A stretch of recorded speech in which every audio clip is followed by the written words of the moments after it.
Bueno amigos, entonces ya ustedes saben, interactúan a través del chat. Yo estoy pendiente de lo que ustedes me escriben aquí mismo en el chat.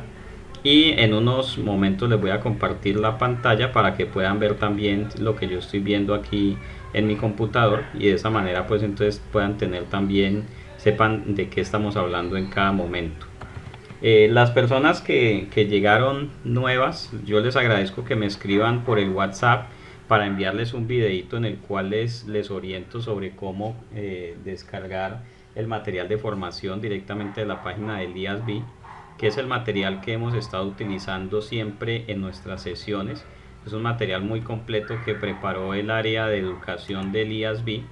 Ese material trae explicaciones, aclaraciones y ejercicios, y es muy útil entonces para todo lo que tiene que ver con el estudio y el entendimiento de las normas.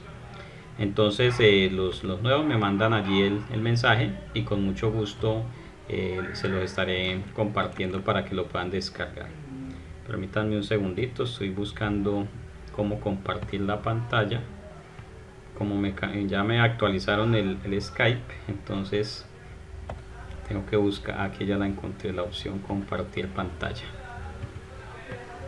Bueno, les recuerdo que siempre la llamada la inicio yo para que al compartir la pantalla no tenga problemas. Hay veces cuando la llamada la inicia otro participante, me cuesta trabajo compartir la pantalla. Entonces, por favor, siempre esperan que sea yo quien inicie la llamada. Por Skype no tenemos forma de saber quién de los participantes es el que está llamando, solamente dice que el grupo llama. Entonces, pues se abstienen ustedes de llamar. Aunque como les digo, yo creo que voy a instalar ya o voy a iniciar el uso de la otra aplicación. Les estaré dando instrucciones sobre qué hacer para que nos conectemos por la otra plataforma y allí no vamos a tener ya ese tipo de inconvenientes. Bueno, entonces nuestra sesión a partir de este momento es la sección 16, propiedades de inversión. Vamos a trabajar con el módulo de propiedades de inversión del material de formación de IASB. Ustedes deben tener estos materiales también allá en sus computadores. Ya los que pues vienen de meses anteriores, ya supongo que tienen el material allá descargado. Y los nuevos, como les decía, me mandan simplemente el WhatsApp recordándome. Yo con mucho gusto les mando el enlace. Pues más, vamos a hacer un negocio. Voy a buscarlo de una vez y se los mando aquí mismo a través del chat para que ustedes lo puedan descargar ahorita que terminemos la sesión, o paralelo a la sesión lo pueden ir descargando. Entonces simplemente van a entrar a youtube.com. Si quieren entran allí así como lo estoy haciendo yo en pantalla, o si quieren lo hacen con el enlace que les voy a enviar. Y por aquí dice Juan David Maya.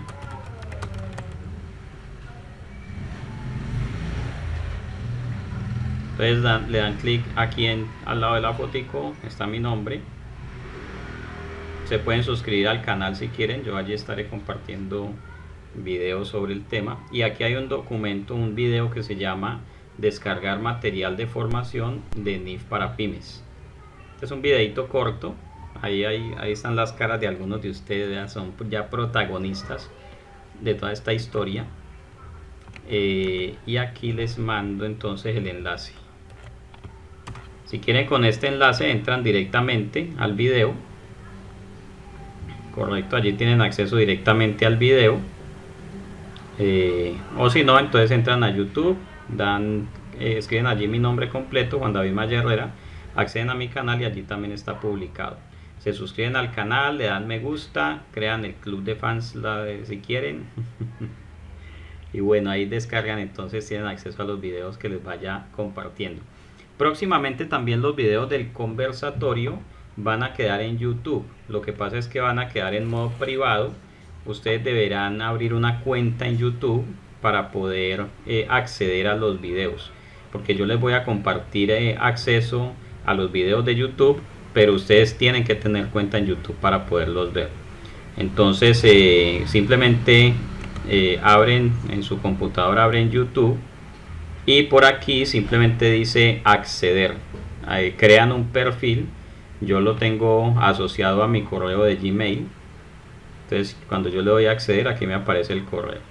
Entonces ustedes simplemente crean su perfil con su correo electrónico, y luego con ese me dicen qué correo es. La idea es que siempre manejemos los mismos correos. Si lo puede crear con el mismo correo que me dio para mandarle los enlaces anteriores, pues entonces con ese, o si lo crearon con otro correo, entonces me deben actualizar el correo para yo también poderles dar acceso a los videos de YouTube. De esa manera no vamos a tener problemas, porque antes lo hacíamos en Drive, pero se me llenaba el espacio. Entonces ya no vamos a tener problemas, porque en YouTube tenemos pues mucha más capacidad de almacenamiento. Ok, vamos a cambiar aquí el correo de John Belandia. Pero en este momento no lo voy a hacer, voy a anotarlo para cambiarlo ahorita. John Belandia Salazar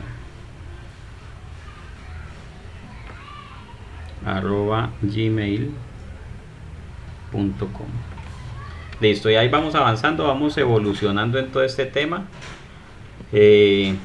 Yo les hice o les tengo allí, no sé si todos pudieron ver unos videos. Yo les mandé los enlaces o los permisos para ver en YouTube los videos de 2 conferencias que hice, y les voy a subir otro sobre impuesto diferido, que aunque el tema es igual, la calidad del video es mucho mejor, porque ese lo grabamos en un salón con mucho mejor acústica. Entonces se los voy a compartir también. Y ustedes, como son un grupo privilegiado, entonces cualquier material que yo tenga disponible se los voy a ir compartiendo pues a ustedes, que son mi grupo selecto. Gloria, bueno, no se preocupen en este momento sobre el tema de la inscripción a YouTube. Yo creo que voy a hacer un videito tutorial, y se los mando también para que creen su cuenta de YouTube y puedan luego acceder a los videos, porque es la forma más fácil de compartir los videos y no tener problemas con el almacenamiento en Drive, que era como lo manejábamos antes. Listo. Entonces, si alguno tiene duda, por favor me contacta. No se preocupe, no se vaya a sentir pues como intimidado. Me contacta, que con mucho gusto le ayudo con el tema. Bueno, entonces vamos a entrar en materia. Entonces estamos en la sección 16. Los que llegan por primera vez, no se preocupen si se sienten un poco extraños, pues obviamente como siempre cuando uno inicia nuevo en algo, pues se puede sentir un poco extraño, pero yo sé que muy pronto van a poder tomarle ritmo al asunto. Lo que hacemos aquí es leer la norma, leemos la norma, un parrafito. Hay veces que trabajamos toda la sesión sobre un mismo párrafo, pero la idea es que el tema quede absolutamente claro. Vamos a profundizar. Esto es una verdadera profundización en NIF. Si usted va a un diplomado normal, pues en un diplomado normal todo es a las carreras. Entonces en 2 horitas le dan marco conceptual, y resulta que para entender el marco conceptual se necesita mucho más que 2 horas. Aquí yo creo que tuvimos unas 25 o 27 horas de marco conceptual.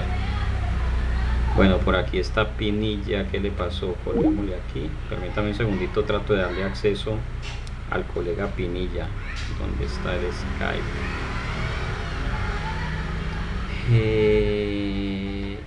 Digámosle aquí, cambiar, agregar personas. Agreguémoslo aquí.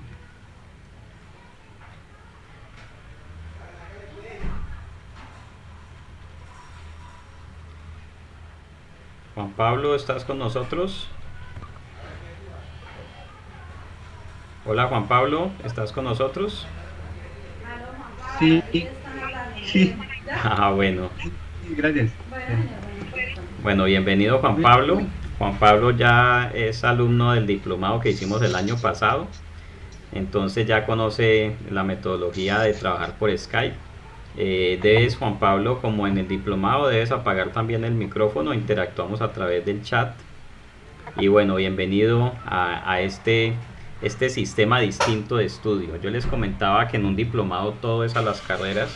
Yo soy profesor de diplomados también, y pues obviamente pues a uno lo llaman y uno va y da sus horitas, pero lo que yo he notado es eso, que en un diplomado pues todo es a las carreras. Por ejemplo, el tema de propiedades de inversión, hay diplomados que le dedican solamente 1 hora al tema de propiedades de inversión.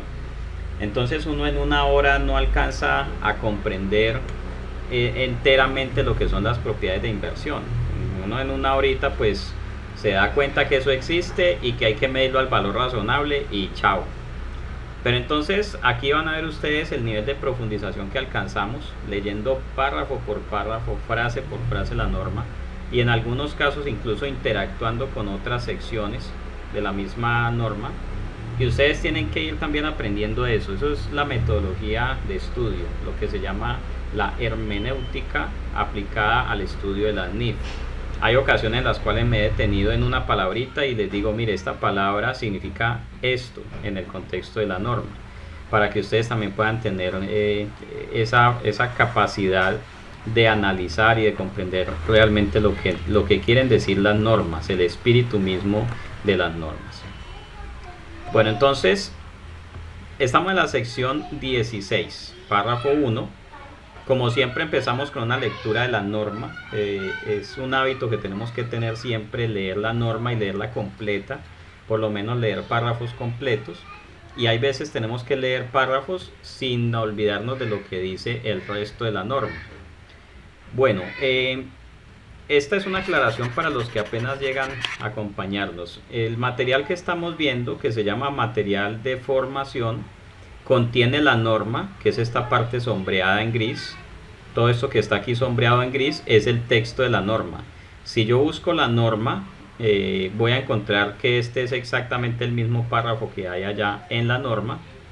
Y además contiene notas, contiene aclaraciones y contiene ejercicios. Entonces, esto que no está sombreado no hace parte de la norma. Si yo miro la norma original, voy a abrir por aquí la norma modelo 2015. A propósito, el material de formación lo tenemos basado en la norma del 2009. Entonces muchas veces me toca estar muy pendiente porque hay algunas cosas que las actualizaron. Entonces aquí pueden ver, por ejemplo, que tengo la sección 16 en la norma original.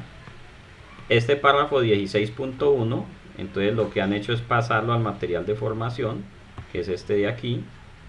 Está sombreado, ese párrafo es exactamente igual. Es posible que haya tenido algún cambiecito, una palabrita o algo, es posible. Pero mire que aquí ya pasa directamente al 16.2, mientras que en el material de formación me hacen algunas notas y aclaraciones. Y esto realmente es lo que permite entender la norma. Yo digo que este es el tesoro de todo consultor NIF, porque en esas notas y en esas aclaraciones donde está realmente la razón de ser de las normas, donde está el espíritu mismo de la norma, las explicaciones. Entonces es muy importante siempre leer esas observaciones, esas anotaciones y los ejercicios del material de formación. Bueno, entonces, como les decía, el material de formación está basado en la norma del año 2009. Vamos a utilizarlo de todas maneras porque en muchos asuntos, incluso en la sección 16 fue muy poco lo que modificaron en el año 2015. Es más, ni siquiera estoy seguro que haya habido modificación. Venga, démosle una miradita a esto un momentico. Por aquí tengo las enmiendas del 2015. Esta. Voy a darle una miradita simplemente para hacernos una idea de lo que cambió en la sección 16. Propiedades de inversión.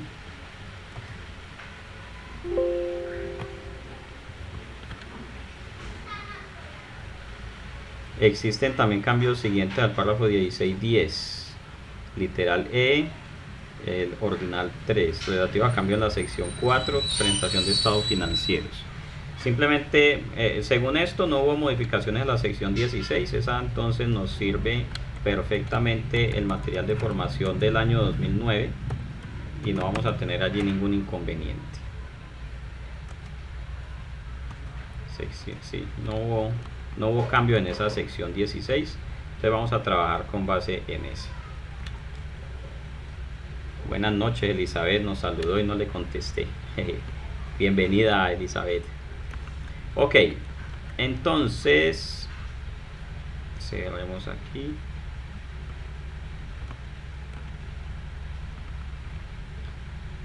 muy bien. Entonces, ¿qué nos dice la sección 16? La sección 16 se llama propiedades de inversión. Vamos a estar hablando de este concepto de propiedades de inversión, que a propósito es un concepto nuevo en lo que tiene que ver con la presentación de información financiera.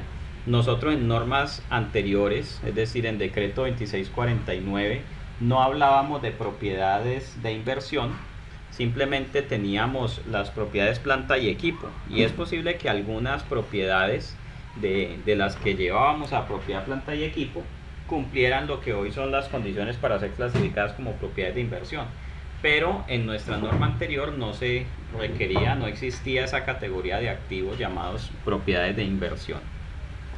Entonces, uno de los primeros cambios pues va a ser que ahora en los estados financieros es posible que empecemos a encontrar esa partida denominada propiedades de inversión. La sección 16, que es la que vamos a empezar a estudiar hoy, se aplica, como lo dice este párrafo, a la contabilidad de inversiones en terrenos o edificios. Entonces, de aquí tenemos lo primero que nos tiene que quedar claro después de estudiar la sección 16. ¿Qué tipo de activos, ojo, pueden llegar a clasificarse como propiedades de inversión?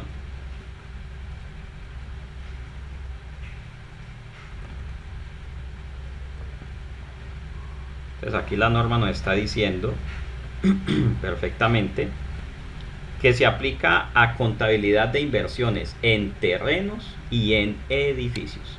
Solamente esos pueden llegar a clasificarse como propiedades de inversión. Entonces yo no puedo decir, por ejemplo, me compré 100 gallinas o 100 pollos para criarlos y eso es una propiedad de inversión. No.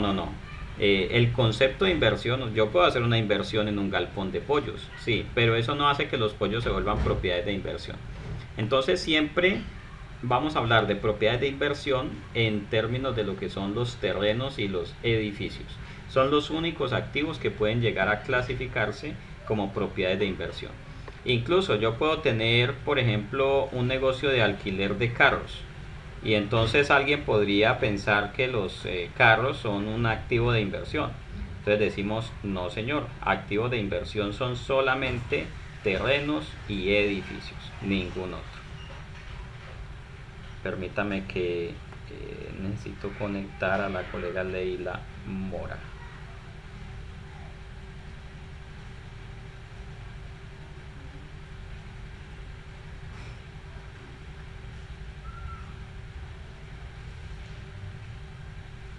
Ok, vamos a ver si la podemos conectar aquí de una vez.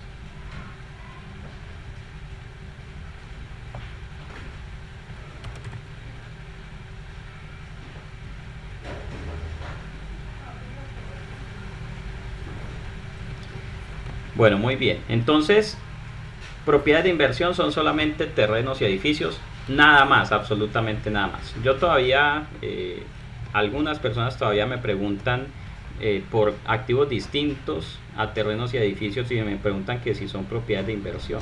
La norma es absolutamente clara en eso. Propiedades de inversión son solamente terrenos y edificios. Ningún otro activo puede llegar a ser clasificado como propiedades de inversión. Entonces, eso es lo primero que nos tiene que quedar claro hoy. Si usted mañana sale a la calle y se encuentra con cualquier persona y le preguntan, ¿usted sabe de NIF? Usted dice, sí señor, yo sé que las propiedades de inversión son solo terrenos y edificios. Por lo menos eso lo tiene que tener absolutamente claro. Bien, obvio los que llevan 5 meses conmigo pues ya tienen que tener otras cositas claras. A propósito, sería muy bueno hacer un examen de principio de año, sí, sería muy interesante. Si ustedes qué opinan, hacemos una pruebita de inicio de año. Ay, bueno. Entonces, primer asunto claro, propiedades de inversión, solamente terrenos y edificios, no más. Ahora, no cualquier terreno o edificio. Entonces vamos a ver cuáles terrenos y edificios son los que se pueden clasificar o los que se deben clasificar. A propósito, otra pregunta bien interesante que espero que la podamos resolver. ¿Se pueden clasificar o se deben clasificar? Bien, es una pregunta muy interesante. Los activos que cumplan la definición que vamos a ver, ¿se tienen que clasificar o se deben clasificar? Eso lo vamos a ver. Y me gusta mucho la respuesta de Gloria, depende. Esa es la respuesta que yo uso en el 99% de lo que me preguntan. Yo contesto depende, porque eso me ayuda primero a tener unos cuantos segunditos para ir pensando. Segundo, pues tengo que preguntar y pedir información adicional. Casi siempre uno necesita información adicional para poder dar una respuesta. Ok, entonces, mire que para ir pensando en la respuesta a la pregunta, leamos nuevamente desde el principio. Leamos desde el principio hasta aquí. Esta sección se aplicará a la contabilidad de inversiones en terrenos o edificios que cumplen la definición de propiedades de inversión del párrafo 16.2. Entonces fíjese, si nos devolvemos vamos a verla clarita. Las propiedades de inversión son los terrenos y edificios que cumplan la definición del párrafo 16.2. Entonces tendremos que ir al párrafo 16.2 donde está la definición. Y una vez identificados los terrenos y edificios que cumplan con esas condiciones, entonces tenemos que hacer lo que nos está diciendo aquí la norma. Entonces le pregunto, si me dicen que a los que cumplan esas definiciones se le aplicará esta sección, entonces le pregunto, ¿se puede o se debe aplicar la sección? ¿La aplico si quiero? ¿La norma me está dando alguna alternativa o la norma me está mandando a aplicar? ¿Qué entienden ustedes allí? ¿Nos están mandando o nos están diciendo si quiere? Entonces fíjense que ahí nos está diciendo se aplicará. Ahí nos están mandando, ¿ok? Entonces primero tendremos que mirar la definición del párrafo 16.2. Y si tenemos terrenos o edificios que cumplan esa definición del párrafo 16.2, pues entonces estaremos obligados a aplicar la sección 16. Bienvenido el colega Jairo a esta sección. El colega Jairo nos acompaña también por primera vez y se acaba de unir al conversatorio.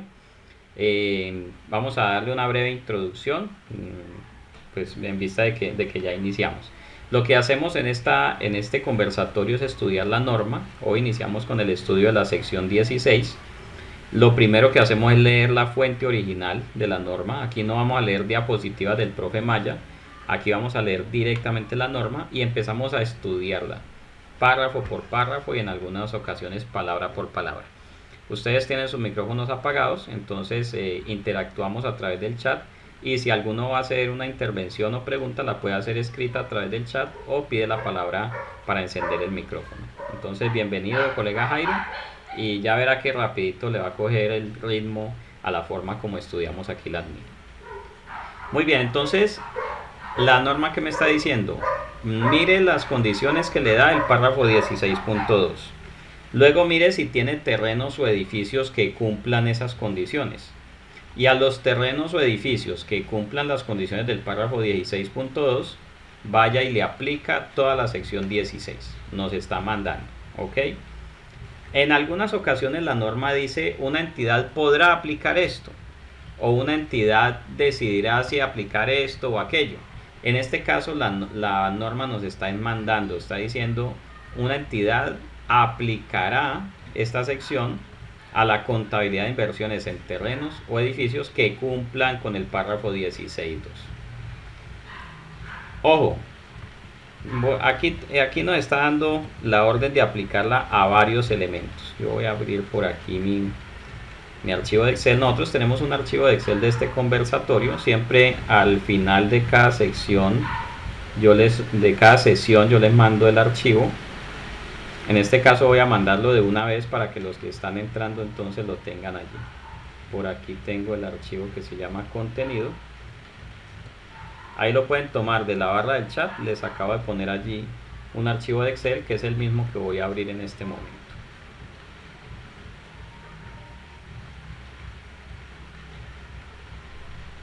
Y ojo amigos que hoy les voy a mostrar algo que no se los muestran en ningún diplomado, ni yo. Porque es que en los diplomados no queda tiempo. Perdónenos por favor a todos los que somos profesores de diplomados. Pero uno cómo hace si le dicen, mire, tiene que hablar de propiedad de inversión y tiene 45 minutos para hacerlo, pues uno no alcanza a hablar de todas las cosas. Entonces yo siempre hago este archivito de Excel, le pongo la fecha 2018, hoy es 9 de enero, yo pensé que hoy era 40 de diciembre, pero en realidad es 9 de enero.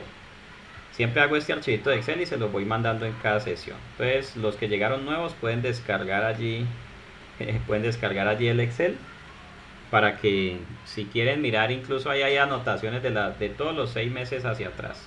Entonces ahí pueden utilizar todo eso, lo que de ahí les sirve. Ok, entonces, ¿qué me está diciendo la norma? Mire que en el alcance hay algo bien interesante. Hasta aquí, hasta la coma, me está diciendo terrenos y edificios que cumplan las condiciones del párrafo 16.2. Voy a anotarle por aquí, propiedades de inversión.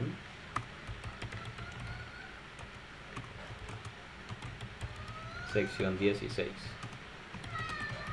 Se aplica a, en primer lugar, terrenos y edificios que cumplan las condiciones del párrafo 16.2. Entonces, en primer lugar, se lo aplico a esos. Pero en el mismo alcance me dice, así como a ciertas participaciones en propiedades mantenidas por un arrendatario dentro de un acuerdo de arrendamiento operativo. Véase el párrafo 16.3, que se tratan como si fueran propiedades de inversión. Es interesante, porque aquí hay, mire, este elemento que tengo sombreado en este momento, nunca le hablan de eso en un diplomado. Y yo como profesor de diplomado les voy a decir por qué. Porque no hay tiempo. Y es más, uno llega a la clase del diplomado y uno primero se ha encomendado al Señor pidiendo, por favor, nadie vaya a preguntar sobre esto. Porque si en un diplomado alguien pregunta por esta frase, pues no queda más remedio sino decirle, amigo, eso no lo alcanza a ver en el diplomado. Tiene que ir al conversatorio del profe Maya, que allá se hablan de eso. Entonces, en segunda instancia, ciertas participaciones en propiedades mantenidas por un arrendatario dentro de un acuerdo de arrendamiento operativo. Vamos a ver si alcanzamos a ver esto en estas mismas secciones de propiedades de inversión, o si no, yo creo que nos toca hablar de esto cuando hablemos de arrendamientos. Voy a decir aquí, participaciones en propiedades mantenidas por un, ojo, arrendatario dentro de un acuerdo de arrendamiento operativo. Este es un tema bien especial que tendremos también que dedicarle unas horitas para entender dónde es que esto aplica. Como es un tema que se aplica muy poco, o no es muy usual, por lo menos en Colombia, entonces muchas veces de ese tema no se habla. Pero seguramente cuando hablemos del tema, usted va a empezar a razonar y a decir, ah, claro, conozco una empresa que tiene un acuerdo como ese, entonces allí tendrá que aplicar ese párrafo 16.3. Entonces lo importante es que usted sepa que eso existe y sepa cuándo aplicarlo, porque eso es lo que realmente le da el valor agregado a un consultor de NIF. No solamente que sepa lo básico de las NIF, sino que sepa esas cositas que muy pocos saben, esas cositas que muy pocos se usan o muy pocos se aplican. Sí, yo no sé, mire, por ejemplo en mi trabajo como consultor de NIF, a mí siempre me llaman a preguntarme unas cosas muy difíciles, que yo hasta los molesto y les digo, ¿usted por qué me pregunta a mí esas cosas tan difíciles?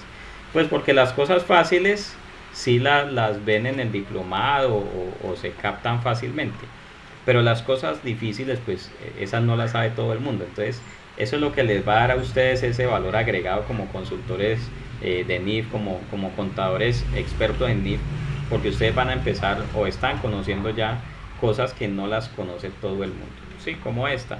Seguramente cuando hablamos de propiedades de inversión hablamos del terreno y el edificio, pero muy poco se habla de las participaciones en arrendamientos operativos que pueden generar luego propiedades de inversión.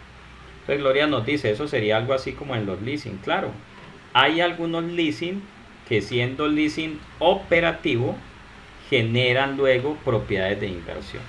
Entonces es un tratamiento bastante interesante que tendremos que hacer luego el ejercicio. Entonces ese temita lo vamos a dejar para el final. Vamos a trabajar las propiedades de inversión normalitas y luego al final vemos ese caso tan particular que de hecho sí se presenta, no es muy común, pero sí se presenta, y entonces para que ustedes estén preparados de cómo afrontarlo. Muy bien, entonces se aplica a terrenos y edificios que cumplen las condiciones del párrafo 16.2 y se aplica a esas participaciones en propiedades mantenidas por arrendatarios en arrendamientos operativos. Yo no sé si ustedes se enteraron que en el año 2017 se emitió la nueva NIF 16 arrendamientos y hay un cambio bastante importante en la contabilización de arrendamientos, pero no se preocupen, ese cambio es solamente para entidades que manejan las NIF plenas. Así es. Ahora sí me ven más la cara mía más grande, ¿cierto? Muy bien. Que alguien me dijo, ay sí, pero ponga la cara suya. Bueno, aquí estoy. Ok, entonces ese cambio que hubo en la norma de arrendamientos es un cambio que solamente le aplica a las empresas que aplican las NIF plenas. Sí, no he cambiado nada, vean. Nada que me crece el pelo. Oiga, les cuento que de ahora en adelante voy a tratar de... Es más, contraté un editor de video que va a estar organizando los videos del conversatorio para borrar todos esos chistes malos que hay veces he hecho. Porque de hecho iba a ser uno, que mi esposa quería un hombre con hartas entradas y véalo, aquí lo encontró, vea, con hartas entradas. De ahora en adelante voy a tratar de que los videos tengan un poquito de edición. Vamos a cortar algunos temitas y todo para que sean mucho más útiles a la hora de consultarlos posteriormente. Bueno, entonces se aplica... Ay, ¿qué pasó? ¿No me oyen? ¿Los demás me oyen o son todos quienes no me oyen?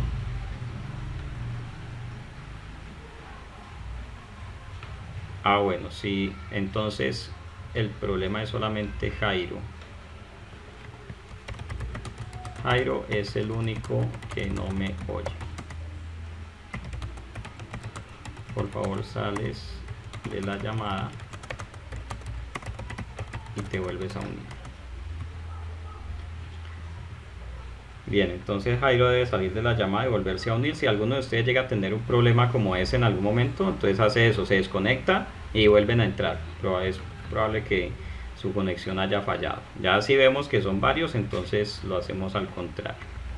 Ok, entonces lo primero que tengo que tener claro es eso. ¿A quién o a qué objetos de cuenta tengo que aplicarle la sección 16?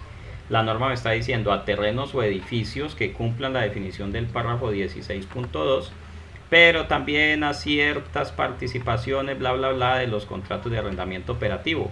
Entonces ya luego hacemos entonces algunos casos para que podamos saber dónde es que se aplica eso. Pero fíjese que aquí después de este puntico nos dice otra cosa bien interesante. Solo las propiedades de inversión cuyo valor razonable se puede medir con fiabilidad, sin costo o esfuerzo desproporcionado y en un contexto de negocio en marcha, se contabilizarán de acuerdo con esta sección por su valor razonable con cambios en resultados. Primera aclaración al alcance. Ok, entonces me dice, primero, identifico estos dos. Segundo, los terrenos, edificios o participaciones, identificados según los numerales anteriores,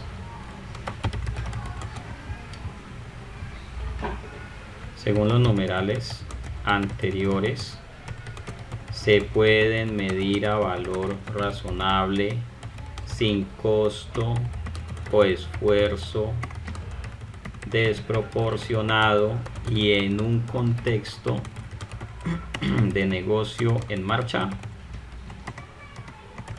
Si la respuesta es sí, entonces aplica la sección 16.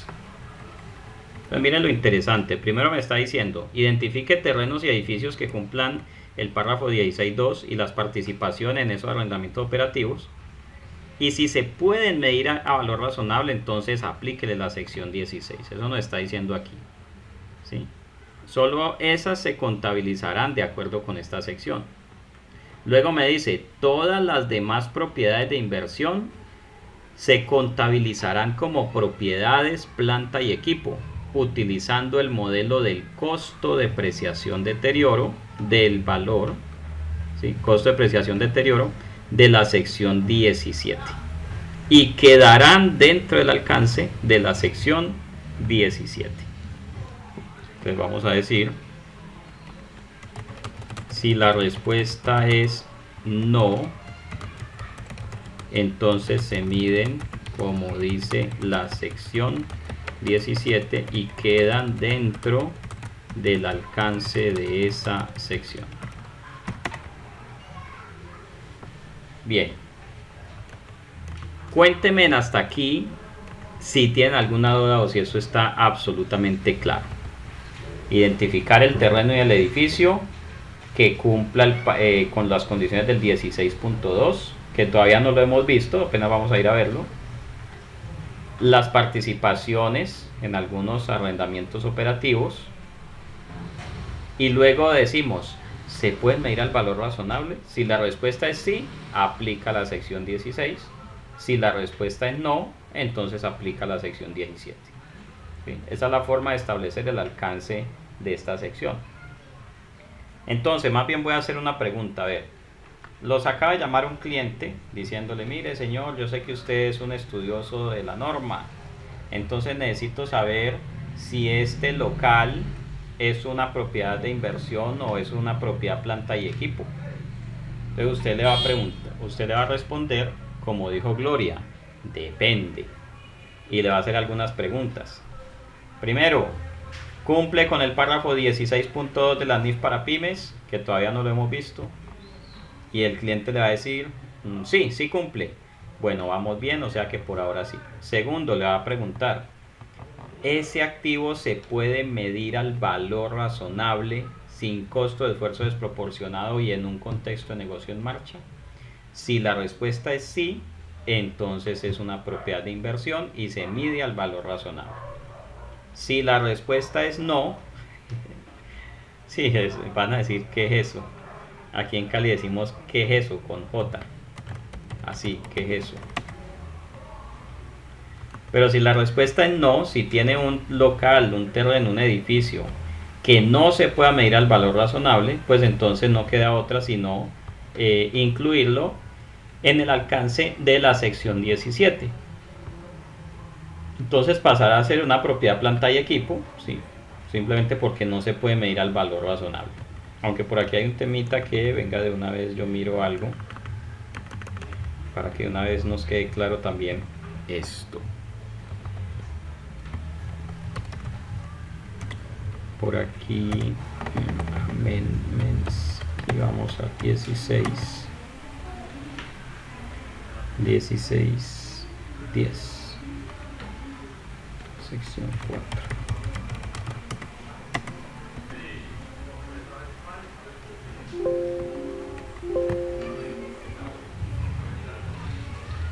Ok. Entonces, con base en esta modificación que la acabo de ver, simplemente puedo tener dos categorías de propiedad de inversión. Entonces vamos a decir, voy a modificar aquí lo siguiente. Si no se puede medir al valor razonable, entonces se miden como la sección 17 y se presentan como propiedades de inversión medidas por el modelo del costo, depreciación, deterioro. Si no se pueden medir al valor razonable sin costo de esfuerzo desproporcionado, entonces se presentan como propiedades de inversión medidas por el modelo del costo de la sección 17. ¿Ok? A ver quién escribe ya por acá. Sí, a la final no las voy a presentar como propiedad, planta y equipo.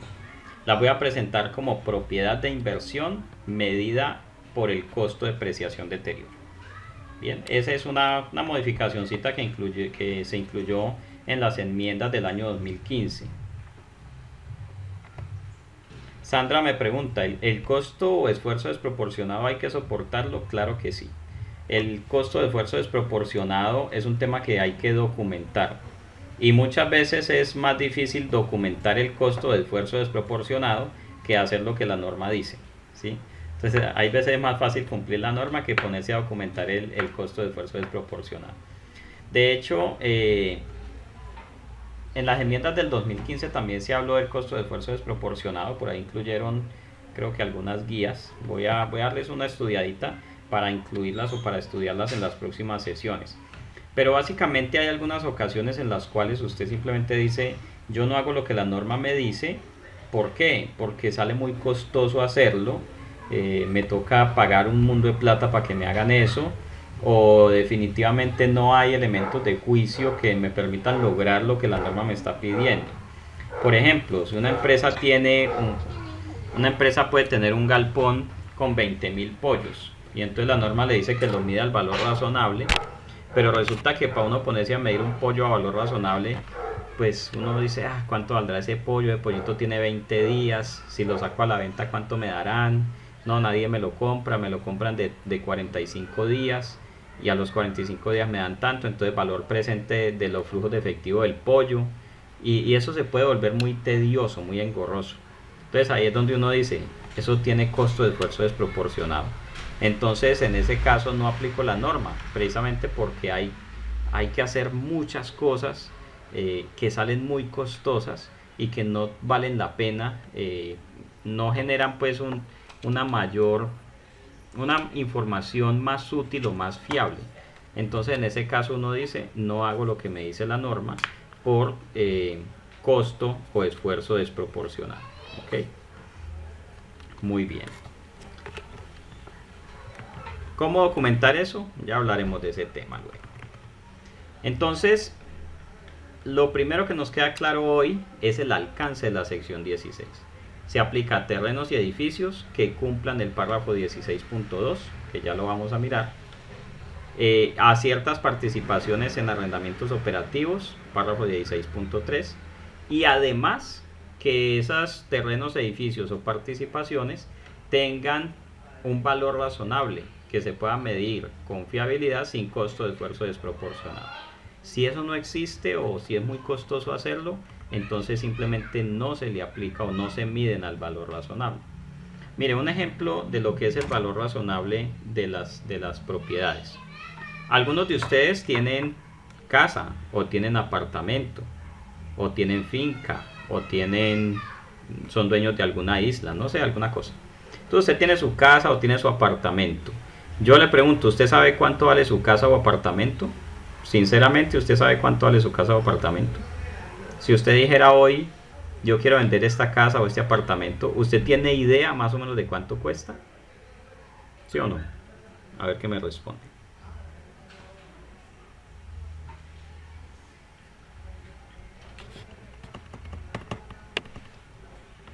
Aunque he conocido gente que dice, no, yo no tengo ni idea.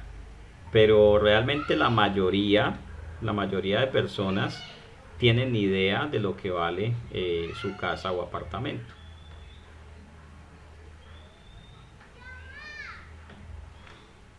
Entonces, perfecto. Entonces me dice, le pregunto a los vecinos por las referencias de otras ventas cercanas. Claro, usted tiene su apartamento, entonces usted pregunta, bueno, hace algunos meses vendieron un apartamento aquí mismo en la torre o aquí mismo en el conjunto. Usted pregunta, ¿en cuánto lo vendieron? ¿Cuánto dieron por él? Que lo vendieron en 150 millones. Entonces usted también hace un análisis, ¿no? Pero es que ese apartamento era un quinto piso y el mío es primer piso. el suyo puede que valga un poquito más. O viceversa, cuando los edificios tienen ascensor, entonces entre más alto más vale. Pero es que el mío es primer piso y ese era un piso 35. El piso 35 hay veces vale más que el piso 1 porque tiene mejor vista o cosas de ese estilo. Entonces usted hace esas comparaciones. O usted puede decir, el que vendieron estaba más cerca o más lejos de la portería o de la piscina. Eso puede darle un mayor o menor valor. Pero mire que usted así puede darse una idea de cuánto vale su apartamento o su casa. Si usted tiene un terreno, pues es lo mismo. Usted averigua si alguien está vendiendo terrenos por ahí cerca y a cómo está el metro cuadrado. Ahora, si usted tiene un terreno por allá en el desierto de la Tatacoa, el único propietario con escritura en el desierto de la Tatacoa, donde no hay nadie más que tenga terrenos, ahí se va volviendo difícil encontrar un valor razonable. O usted dueño de una propiedad que está en una zona de reserva forestal, donde la comercialización es muy difícil, de pronto haya muy pocas personas interesadas en comprar por ahí, entonces ahí se vuelve difícil establecer un valor razonable. O usted es dueño de una propiedad en la frontera con Venezuela y la frontera está cerrada, el comercio está quieto, entonces es posible que no haya muchos compradores interesados ahorita en comprar, y si no hay compradores interesados, entonces no hay valor razonable. Para que haya valor razonable tiene que existir muchos compradores, muchos vendedores, productos uniformes y precios disponibles al público. Ya les anoto esto aquí para que tomen nota. Valor razonable requiere muchos compradores, muchos vendedores, productos uniformes y precios disponibles.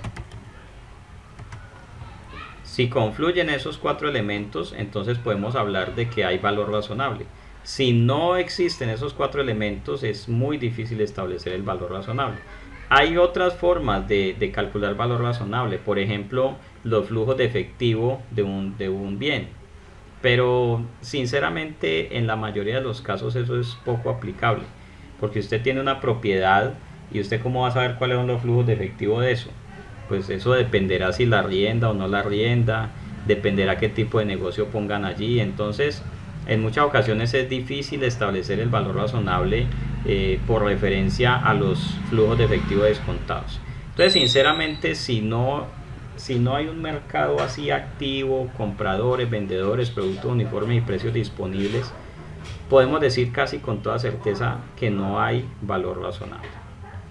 Bien, entonces ahora sí vamos a mirar cuáles son esos requisitos que nos da el párrafo 16.2 para saber si un terreno o un edificio es una propiedad de inversión, y por lo tanto entonces tendría que aplicarle la sección 16.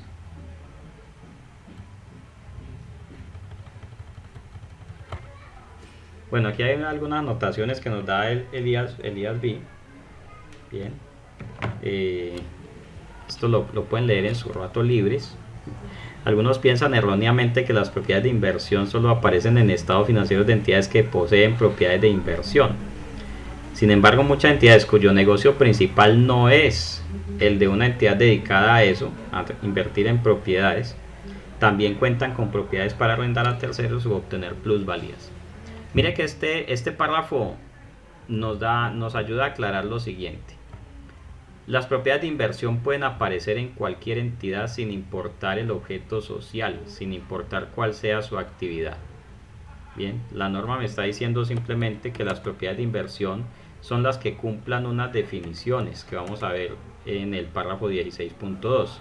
No dependen de que la entidad se dedique a negocios inmobiliarios.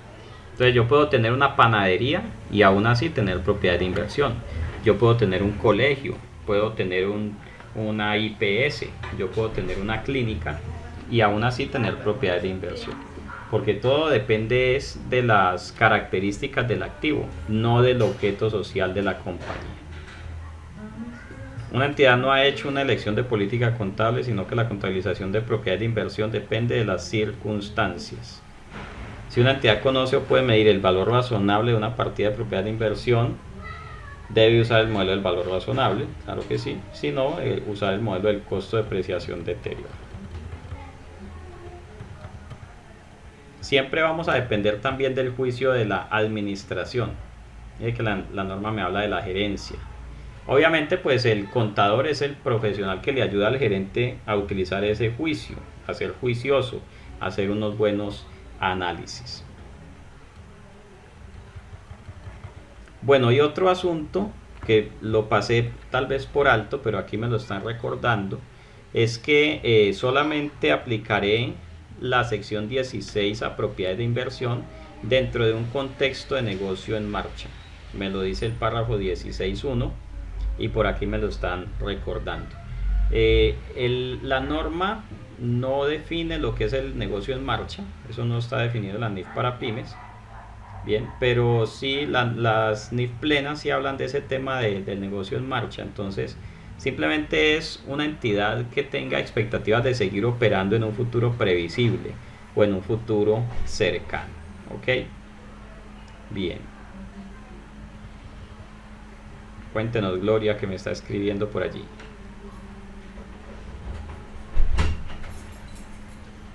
Correcto, siempre que la empresa esté activa y se espere que siga estando activa en un futuro previsible. De hecho, todas las NIF para pymes y las NIF plenas también, una de las condiciones para aplicar esas normas es que la entidad sea un negocio en marcha, que la entidad vaya a seguir operando. Porque, ¿qué pasa? Si yo tengo, por ejemplo, un terreno que lo compré hoy en 100 millones con la expectativa de que en 10 años tenga un valor de 1000 millones, o sea, expectativa de valorización, entonces ese terreno es una propiedad de inversión, cumple una de las condiciones del párrafo 16.2 que vamos a ver a continuación. Pero ¿qué pasa si mi empresa se quebró, mis proveedores me embargaron todos mis bienes, le debía mucha plata al banco y entonces yo no voy a poder seguir o mi empresa no va a poder seguir operando como empresa y va a ser necesario liquidarla? Entonces les pregunto, ¿tendrá sentido hacer proyecciones de lo que va a pasar con ese terreno en los próximos 10 años, sabiendo que la empresa lo más probable es que no llegue a durar 10 años más? Entonces, mire que por eso la norma nos dice una y otra vez, negocio en marcha. Aplique esto solamente en un contexto de negocio en marcha. No es lo mismo tener algo para usarlo o para realizarlo de acuerdo con una proyección de largo plazo, a tener algo y tenerlo que vender rapidito o de afán. Por ejemplo, si alguien tiene un apartamento y lo necesita vender, pero necesita venderlo ya, así el apartamento valga 300 millones, si aparece alguien ya y le da 250, pues le toca venderlo en 250. Si no tiene afán, pues entonces dice, no, yo no lo doy en 250, espero que llegue otro cliente que me dé 300. Porque una cosa es tener que vender las cosas ya y otra cosa es poder esperar cambios en el mercado. Las empresas que no son negocio en marcha se ven muy golpeadas también, por ejemplo, con el tema de la maquinaria. ¿Por qué? Una entidad compra una máquina, 500 millones de pesos, pero la compra esperanzado en que va a poder utilizar esa máquina para fabricar un producto y con ese producto va a poder conseguir plata. Pero ¿qué pasa si el negocio no va bien? ¿Qué pasa si la entidad pues no va a poder seguir usando la máquina y le va a tocar cerrar? Saca la máquina y le pone un aviso que dice se vende. Nadie le va a dar los 500 millones de pesos que pagó. Entonces de pronto aparece alguien y le da 200 o le da 250. ¿Y qué toca hacer? Pues toca vender la máquina barata.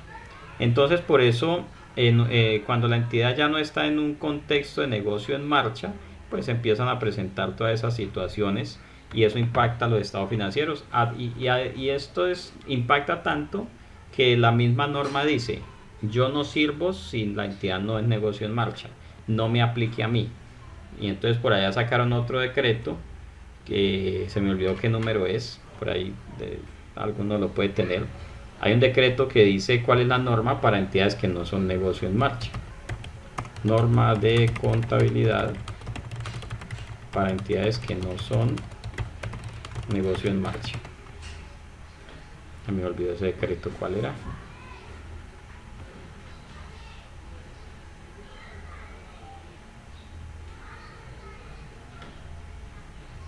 Bueno, se me olvidó. Si alguien lo encuentra por ahí, entonces nos regala el número del decreto, por favor. Pero sí hay un decreto para esas entidades que no son negocio en marcha. Bien, por aquí ya Gloria me lo está escribiendo. Ok, entonces si la entidad no es negocio en marcha, olvídese también de la sección 16. Entonces, ¿qué va a hacer si no es negocio en marcha? Pues simplemente aplica ese decreto del cual le estoy hablando, que no me acuerdo el nombre, y ese dice simplemente que mida los activos al valor neto realizable, que puede llegar a ser distinto del valor razonable. A ver, una empresa que fue constituida en determinado año y lleva por lo menos 2 años sin actividad, ¿sería negocio que no está en marcha? Bueno, para analizar si un negocio es negocio en marcha, no es tan importante lo que ha pasado atrás. Es más importante lo que va a pasar hacia adelante. Porque una empresa puede llevar 2 o 3 años inactiva, sin ingresos, pero tiene ya el contrato listo para arrancar a trabajar este año. Bueno, el negocio en marcha. Ahora, si lleva 2 años inactiva y además no tiene ningún contrato, ninguna expectativa, ninguna esperanza de que va a arrancar a operar pronto, pues entonces decimos que eso no es negocio en marcha, ¿sí? Entonces, Gloria, más importante es mirar lo que va a pasar hacia adelante. Si no tiene expectativas hacia futuro, entonces califíquela como una entidad que no es negocio en marcha. Decreto 2101 del 2016 es la que habla de las entidades que no son negocio en marcha. Entonces, si una entidad que no es negocio en marcha, simplemente aplicará el decreto 2101 2016. Ahí lo tiene.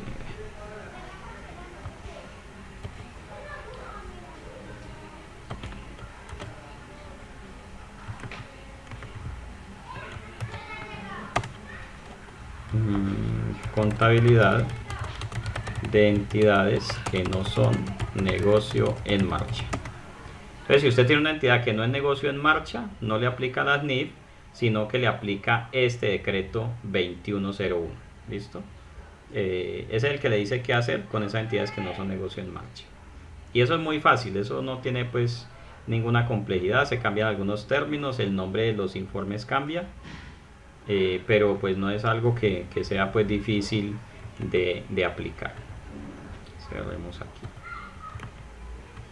Ok, entonces ahora sí, ¿qué nos dice el párrafo 16.2? O sea, ¿cuáles es que son esas propiedades de inversión? Fíjese que le hemos dedicado 1 hora solamente al alcance de la sección 16. Si estuviéramos en un diplomado, ya habríamos terminado la sección 16, porque ya tocaría seguir con otra.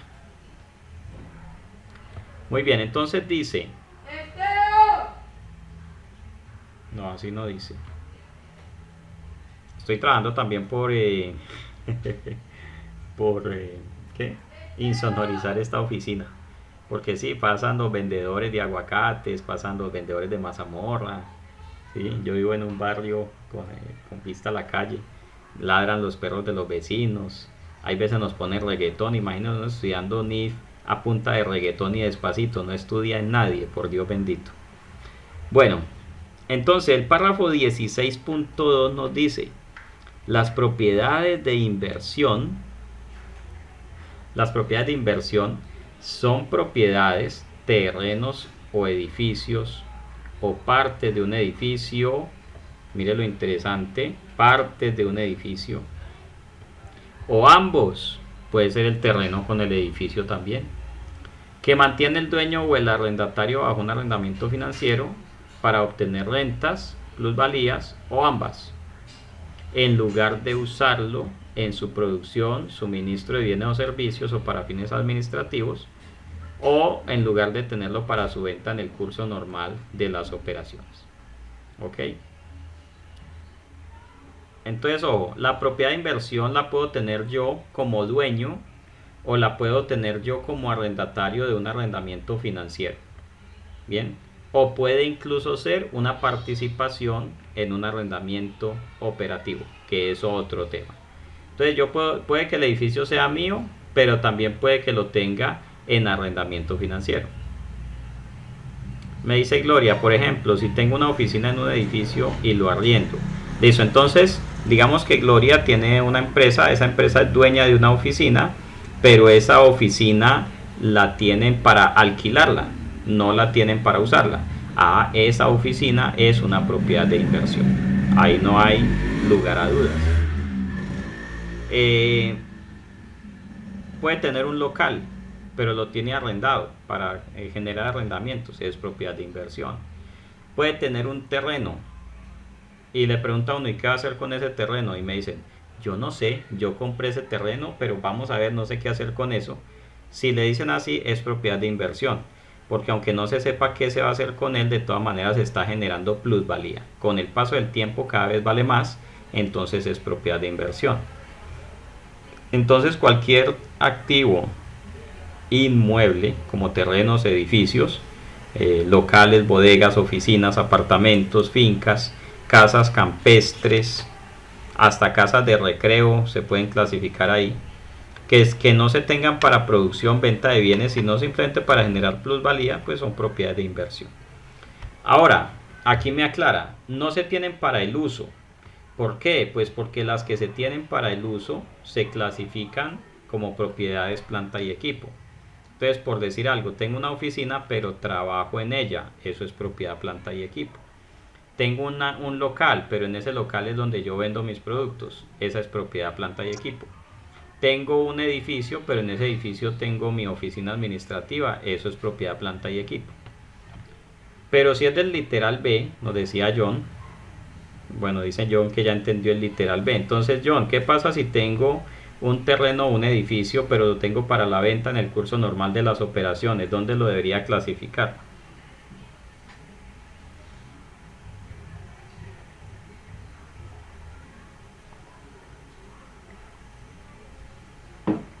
Lo debería clasificar en inventario. Muy bien, John. Ese John está duchito, duchito. Claro, yo puedo haber comprado un edificio para venderlo. O sea, lo compré, inmediatamente le puse un letrero que dice se vende. Eso es un inventario. No importa que me demore 2 años vendiéndolo, no importa. Pero si lo compré e inmediatamente le puse un letrero que dice se vende, es un inventario. Si me compré un terreno e inmediatamente le clavé una estaca y le puse un letrero grande que dice se vende, es un inventario. No es propiedad de inversión, porque no me voy a sentar a esperar valorizaciones, sino que lo compré para venderlo. Y si compro para vender, es inventario. Yo puedo... ¿Qué pasa si un cliente me debía 200 millones de pesos y no me pagó, sino que me dio un apartamento? Ese apartamento, ¿dónde lo clasifico? Y muy buena la pregunta que nos hace John Lozano. ¿Qué pasa si tengo un terreno y le pongo un letrero que dice se vende, pero pues alguien vino y me dijo, venga, alquíleme ese terreno mientras lo vende para yo montarme un parqueadero? Y le dijimos, ah, bueno, entonces me pagan un arrendamiento por ese terreno y a la vez tiene una estaca con un letrero que dice se vende. Entonces, ojo, mi estimado John Lozano y demás participantes. Y esto lo digo yo, no lo dice la norma. Esto sí pueden decir que lo dijo el profe Maya y usted verá si está de acuerdo o no. Si yo tengo una propiedad inmueble, como terreno, edificio, local, bodega, apartamento, lo compré con la finalidad de venderlo, pero mientras lo vendo, pues se lo alquilo a alguien, es un inventario. Es un inventario, ¿por qué? Porque realmente lo compré para venderlo. Ah, pues que mientras lo vendo puedo cobrar un arriendo por él. Pues sí, me aprovecho de eso. Pero la finalidad principal fue comprarlo para venderlo inmediatamente. Entonces yo lo dejaría como una propiedad, como un inventario, en lugar de clasificarlo como propiedad de inversión. Bien, me dice por aquí Elizabeth, profe, tengo un local que utilizo para eventos. Elizabeth, usted atiende los eventos o alquila el local, pero alquila el local por una sola noche, supongo, o por un solo día. Bien, supongo que no le alquila ese local, no lo alquila permanentemente, o sea, no tiene un contrato de arrendamiento permanente con alguien. ¿Es así, Elizabeth? Si quieres, prende el micrófono un momento, por favor.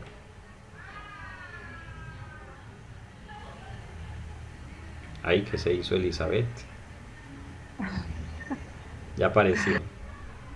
Cuéntanos, Elisa, ¿ustedes mismos hacen los eventos? Elisa,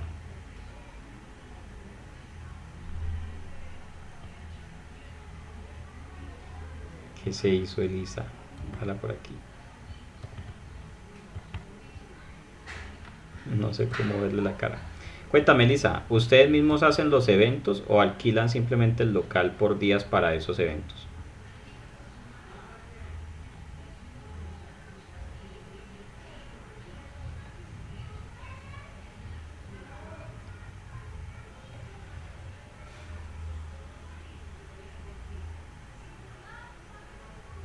Ay, Elisa, prende el micrófono. Muy bien, entonces voy a ir contestando mientras Elisa me responde. Si soy una casa de eventos, bueno, me dice, alquilamos el local por horas y hay empresas que llegan mes a mes, o sea, van un mes, alquilan el local un día, al otro mes lo alquilan otro día, efectivamente. Pero entonces fíjese que, digamos que no podemos hablar allí de que usted tenga un contrato para arrendarle ese bien a otros. Eh, no es como el típico local que se lo alquilo a la ferretería, entonces ahí tengo un arrendamiento fijo, un contratico, ¿cierto? Ah, bueno, Elisa, tranquila, que no sabe cómo usar el micrófono, no te preocupes. Entonces, a ver, digamos que no cumple como esa condición de ser un bien que se mantenga alquilado, no hay un contrato de arrendamiento pues como permanente.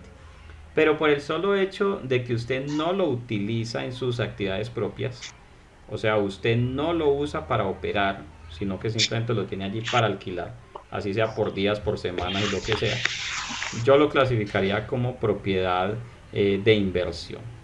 Alguien se le quedó el micrófono prendido.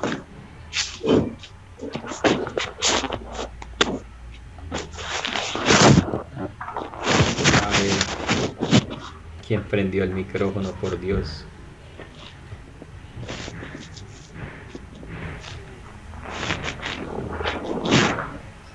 Ole, se le fue el teléfono. ¿Se le fue el teléfono por un tubo o qué? ¿Quién prendió el micrófono? Ah, bueno, ya como que lo apagó. Muy bien, entonces, Elisa, déjala como propiedad de inversión. Sí, el, el hecho de que lo tengan allí, lo alquilen por días, digamos que no lo hace o no lo convierte en propiedades, planta y equipo. Sí, se puede clasificar como propiedad de inversión sin problema. Nos dice Rosario que si se pueden depreciar. Ojo, Rosario, si se miden al valor razonable, entonces no se deprecian. Si no se miden al valor razonable, entonces se les aplica el modelo del costo con depreciación y deterioro. Entonces, las propiedades de inversión no se pueden medir al valor razonable y a la vez ser depreciadas. Las propiedades de inversión van por un lado o por otro, ya sea el valor razonable o por el modelo del costo del valor, costo, depreciación y deterioro. Pero no se deterioran y se miden al valor razonable al mismo tiempo. Muy bien. Volvamos por aquí entonces.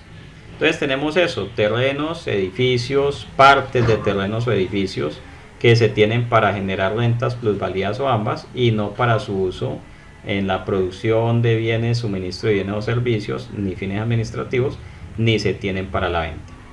¿Qué tal, por ejemplo, una entidad que compró un terreno para luego construir en ese terreno un edificio de apartamentos y luego vender los apartamentos uno por uno? Ese terreno se clasificaría como propiedad de inversión o dónde se clasificaría. ¿Qué opinan ustedes?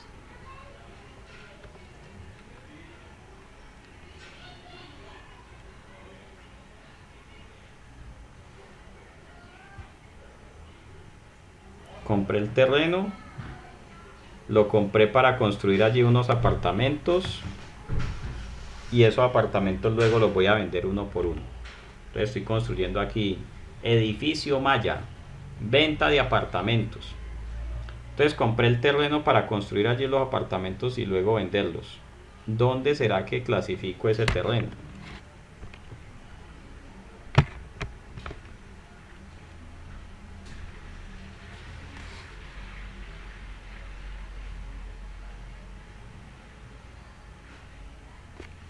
Entonces nos dice inventario, nos dice Rosario, Gloria, ¿qué? Rosario inversión, Gloria inventarios, inventarios, inversión.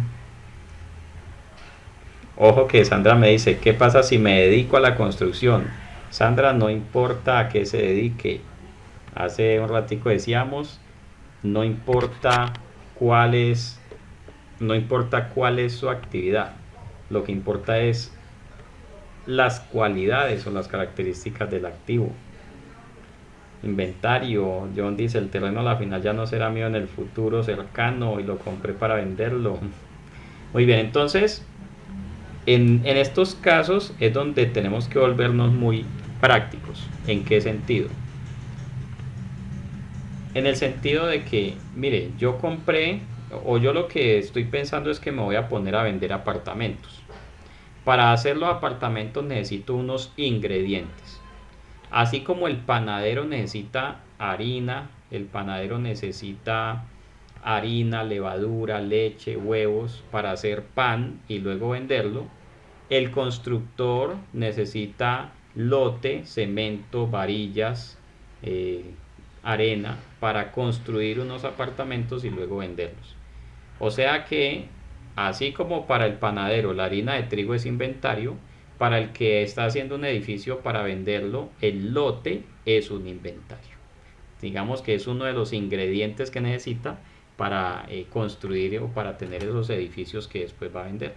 Entonces, si compré el lote para construir en él y después vender, entonces será un inventario. ¿Listo? En el caso de Sandra, Sandra es la contadora de la caja de compensación, ¿cierto? Si no me equivoco. Sí, entonces ustedes allá tienen proyectos de vivienda, entonces tienen unos terrenos, en esos terrenos hacen proyectos de vivienda que luego van a ser vendidos, le aplican subsidio, otra parte la paga el comprador. Entonces esos terrenos que ustedes tienen para proyectos de vivienda son inventarios. Eso no es propiedad de inversión, eso no es propiedad planta y equipo. Espero que lo estén haciendo así. Y si no, pues entonces me escribe y cuadramos la consultoría. Bueno, ok. Entonces, si se compró el terreno con ese fin, es un inventario. Si se compró el terreno con el fin de construir una bodega que después se espera que va a ser alquilada, es una propiedad de inversión. Si se compró el terreno para después construir una bodega en la cual vamos a operar, entonces es propiedad planta y equipo. Y si se compró un terreno del cual no se sabe qué se va a hacer con él, pues entonces estamos hablando también de una propiedad de inversión. O sea que un terreno sin destinación específica es una propiedad de inversión. ¿Ok? Muy bien. Vamos a ver qué nos dice aquí Elías B en sus notas. Dice lo siguiente. Propiedades que se mantienen para los fines descritos en el párrafo 16.2b son inventarios. Vea la pregunta que hacía John Belandia. El literal, los que se compran o se mantienen para venderlos son inventario. Siempre y cuando se espere que la propiedad ocupada por el propietario, descrita en el párrafo 16.2a, se use durante más de un periodo, se trata como propiedades planta y equipo. Claro que sí. Venga, esto es bien interesante. ¿Qué pasa si yo compré una bodega, estoy operando en ella, pero solamente voy a estar ahí 6 meses y después voy a vender la bodega? Entonces recuerde que la sección 17, propiedades planta y equipo, solo se aplica para activos que tengan una vida útil superior a un año. Si compré una bodega o una oficina para estar allí solamente 6 meses, entonces esa no es propiedad planta y equipo. Probablemente más bien la clasifique como un inventario. La compré y luego la voy a volver a vender. Entonces más bien la dejo como un inventario. Ok. Y la razón por la cual las propiedades de inversión se miden al valor razonable o tienen una clasificación separada es esta que está en este párrafo. Porque definitivamente los flujos de efectivo de esas propiedades de inversión suelen ser independientes de los que proceden de otros activos. Entonces, si uno tiene un apartamento y lo tiene alquilado, pues no importa si mi producto se vende o no, el apartamento sigue estando alquilado. Mire que esos flujos de efectivo de allá son independientes de los flujos de efectivo de mi operación. No importa lo que pase con mis demás actividades, los flujos de efectivo de las propiedades de inversión son independientes. ¿Ok? Y esto las distingue de las inversiones que son ocupadas por el propietario. Si yo tengo una bodega en la cual opero y tengo mi planta de producción, pues los flujos de efectivo provenientes de esa bodega sí dependen de mi operación. Muy bien.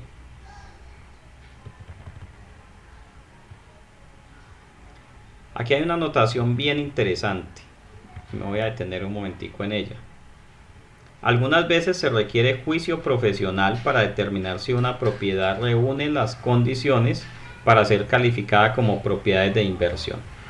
Por ejemplo, cuando una entidad presta servicios complementarios a los ocupantes de una propiedad que mantiene, considera la propiedad como propiedad de inversión si los servicios no son relevantes para el acuerdo en su conjunto. Y les voy a poner este ejemplo. Hace algunos días hice un seminario en Cali sobre impuestos diferidos y entonces estaba buscando un sitio donde hacer el seminario. Entonces, a la final lo hice en el Club de Ejecutivos del Valle, y el Club de Ejecutivos del Valle tiene unos salones de conferencias. Tiene un piso completo que son salones de conferencias y tiene unas salas de reuniones, salas de juntas. Entonces uno paga pues por ese espacio. Pero ellos, digamos que son los que pagan son los que pagan los servicios de energía y agua, de comunicaciones. Además, por alquilar el salón, pues, o más bien, si compro alimentación, no me cobran el alquiler del salón. Ellos prestan servicio de cafetería, restaurante, prestan también servicio de piscina, jacuzzi, spa, sauna. Ellos además, digamos, ponen el café. Ellos además atienden los refrigerios. Ellos además ponen el video beam, la mesa, las sillas. Entonces le pregunto, ¿realmente ellos alquilan salones o ellos prestan servicios complementarios que son importantes para el alquiler del salón? Entonces fíjese que más bien digamos que ellos se dedican a vender comida, refrigerios y todo eso, porque en última si uno paga eso pues le dan el salón gratis. Entonces esos salones de conferencias que tiene el Club de Ejecutivos no son una propiedad de inversión, aunque podríamos decir que es que ellos alquilan los lugares. Bien, fíjese que ni siquiera sé que me facturaron, no es irrelevante lo que me hayan facturado. Creo que ellos me facturaron comida, pero realmente ellos, si uno llama, uno lo que dice es necesito un salón. Uno no dice necesito comida, uno dice mire es que necesito un salón, y ellos le dicen sí, tengo para 50, para 100, pero realmente el gancho de ese negocio son los servicios complementarios, los refrigerios, los almuerzos, las bebidas. Entonces esa no es propiedad de inversión. Lo mismo pasó con otra entidad que alquila oficinas por horas, por días, por semanas o por meses. Entonces uno llama y dice necesito una oficina para estar aquí un mes. Ellos le cobran allí un mes, pero resulta que le dan a uno wifi, estación de café, vigilancia, servicio de recepcionista. Entonces fíjese que hay unos servicios complementarios que son importantes a la hora de decir que alquilan esa oficina. A ver, veo por aquí que me dice. Bueno, la mayoría está diciendo entonces propiedad, planta de equipo. Claro que sí. Así pasa con las cajas también. No creo que ellos estén esperando ganar con su valor en el tiempo. ¿Sí? El Club de Ejecutivos no está esperando que se valoricen sus salones para luego venderlos. Eso no están pensando en eso. Entonces, esta otra entidad que les digo alquila oficinas por horas, días, meses.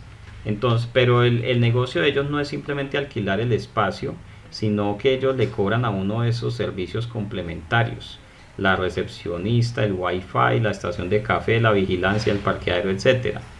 Entonces a la final esas oficinas que tienen allí para eso no son propiedad de inversión. Otro caso bastante común es el caso de los hoteles.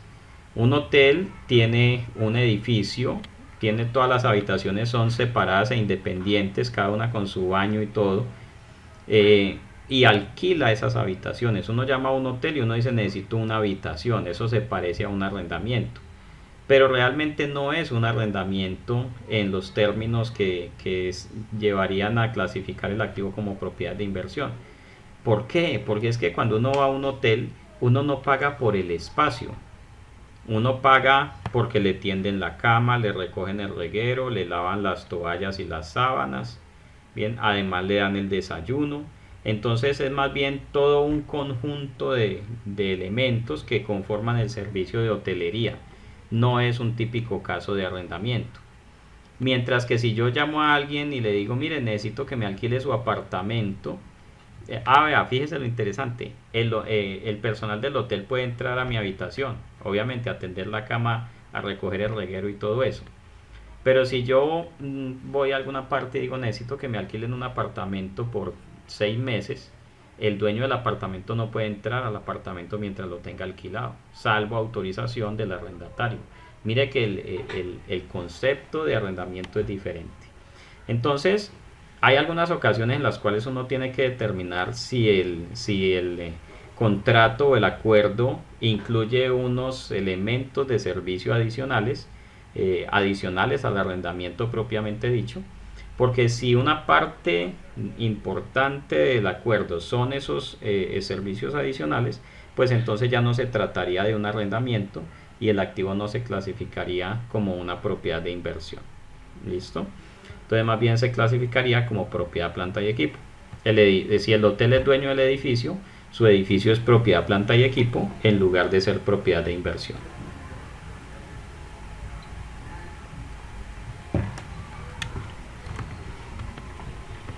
Muy bien.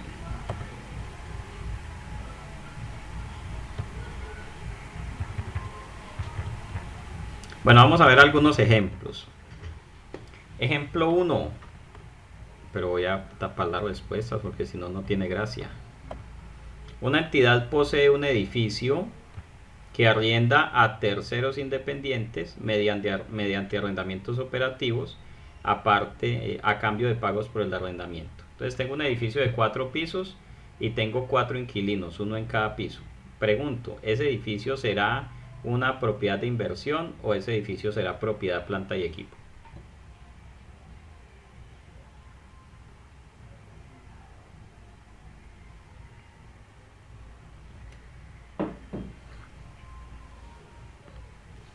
A ver qué me dicen por aquí. Propiedad de inversión.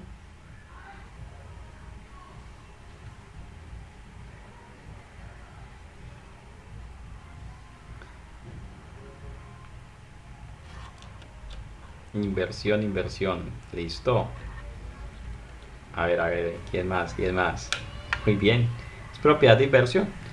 Simplemente a cada uno le doy la llave de su piso. Le digo, tenga, el propósito por el cual mantengo ese edificio es obtener arrendamientos.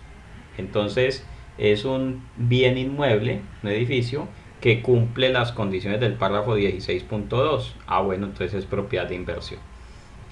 Luego tendré que mirar si tiene un valor razonable y todo eso, pero por ahora es una propiedad de inversión. ¿Tiene algo que ver el concepto de arrendamiento operativo de arrendamiento financiero? Claro que sí. Fíjese que lo estoy arrendando en arrendamientos operativos. Si lo estuviera arrendando en arrendamientos financieros, el asunto sería distinto, porque un arrendamiento financiero requiere o genera que yo tenga que dar de baja el edificio y en su lugar reconocería una cuenta por cobrar, que ya no sería una propiedad de inversión. Lo mismo si el arrendatario en un arrendamiento financiero es quien reconoce el activo. Entonces solamente aplica si lo tengo alquilado en arrendamientos operativos. O sea, yo soy el dueño del inmueble y se lo alquilo a otros en arrendamientos que resultan ser arrendamientos operativos. Entonces por aquí nos dice el material: la entidad arrendador clasifica el edificio como una partida de propiedades de inversión. Es una propiedad que se mantiene para obtener rentas. Si la propietaria del edificio le arrienda a una empresa donde ella es la única accionista, no importa ahí quién sea el dueño del activo, la empresa está pagando un arriendo, entonces la empresa simplemente va a decir que paga un arriendo por el activo. Y la persona, fíjese que si la persona natural lleva contabilidad, entonces ese edificio lo clasificaría como propiedad de inversión y lo mediría al valor razonable si es que no tiene costo de esfuerzo desproporcionado. Bien, entonces ojo Gloria. Gloria me dice que la sección 16 dice arrendamiento financiero. Claro, si yo adquirí el edificio en arrendamiento financiero, puedo clasificarlo como propiedad de inversión si es que lo tengo para alquilarlo a otro. Pero cuando se lo alquilo al otro, tiene que ser un arrendamiento operativo, que es lo que está diciendo acá. Cuando dice una entidad posee un edificio, lo puede poseer porque lo compró, o sea, puede ser el propietario, o lo puede poseer porque lo adquirió mediante leasing. Entonces tiene un arrendamiento financiero. Ahí entra esa parte. Aquí donde dice una entidad posee, puede tenerlo en propiedad o en arrendamiento financiero. Pero cuando lo arrienda a terceros, allí sí solamente aplica cuando lo arriendo en arrendamientos operativos. Muy bien. Caso 2. Una entidad posee un edificio que arrienda a terceros independientes mediante arrendamientos operativos. Hasta ahí está igualito. A cambio de pagos por el arrendamiento. Hasta ahí vamos bien. La entidad proporciona servicios de limpieza, seguridad y mantenimiento para los arrendatarios del edificio. Ahora cójame ese tema en la uña, pues. Aquí decimos cójame ese trompo en la uña. ¿Este qué? ¿Será propiedad de inversión o será propiedad planta y equipo?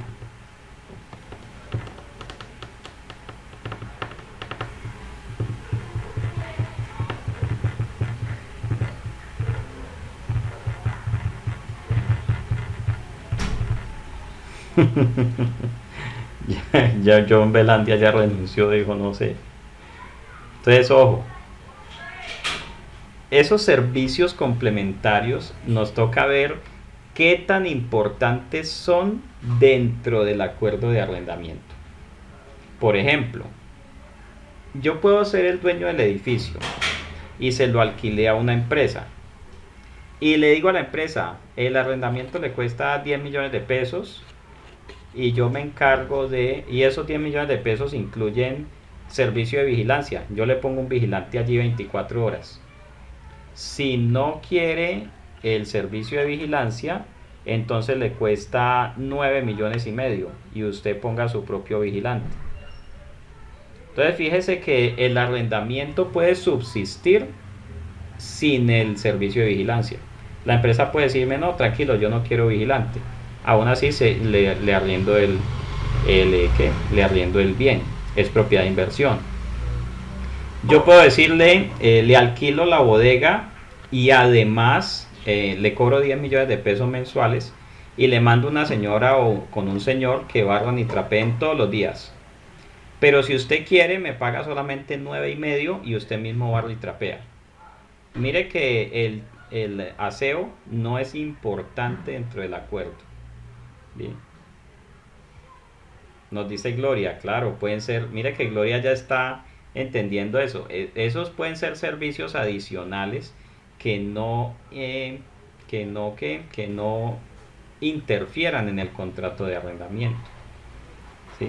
Pero ojo, mire, fíjese que el hotel no me alquila una habitación sin lavada de sábanas y sin desayuno. Yo no puedo decirle al Hotel Intercontinental, donde una noche vale 500.000 pesos, yo no le puedo decir, ay, cóbreme solamente 100.000 y yo mismo tiendo la cama. No, para ellos ahí sí es importante el servicio que me dan adicional.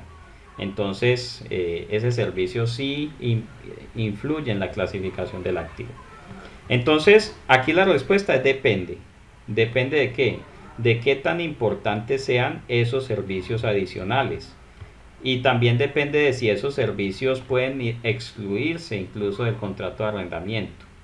Bien, me dice por aquí Sandra, yo puedo arrendar y suministrar esos servicios y arrendar con cláusulas especiales. Claro, es posible, por eso es posible que los servicios esos de aseo, vigilancia y todo eso sean adicionales al arrendamiento, o sea, se puedan identificar como adicionales. E incluso si yo arriendo el inmueble y además proporcione servicios de vigilancia, yo tengo que separar el ingreso en dos, una parte de arrendamiento, otra parte de vigilancia. Mientras que, por ejemplo, los hoteles dicen simplemente servicio de hospedaje. El hotel no se pone a decir arrendamiento del cuarto, lavada de sábanas, recogerle el mugre y darle el desayuno. Él dice ingreso por servicio de hospedaje.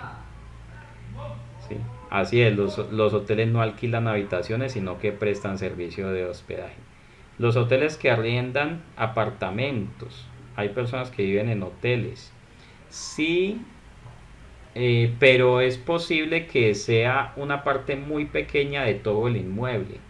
¿Qué pasa si tengo un hotel donde hay 100 habitaciones y solamente 5 se mantienen arrendadas por meses y las otras 95 es servicio de hotel? Entonces esas 5 en donde hay un inquilino que vive allí es insignificante dentro de todo lo demás. O posiblemente yo alquile los apartamentos amoblados, que también conozco algunos casos así. Entonces el arrendamiento incluye la cama, los muebles, las ollas de la cocina, los vasos, los platos y las cucharas. Entonces a la final también todo eso se vuelven servicios que son importantes dentro del arrendamiento. Bien, entonces ¿en qué quedamos con el ejemplo 2? Entonces la respuesta va a ser la siguiente.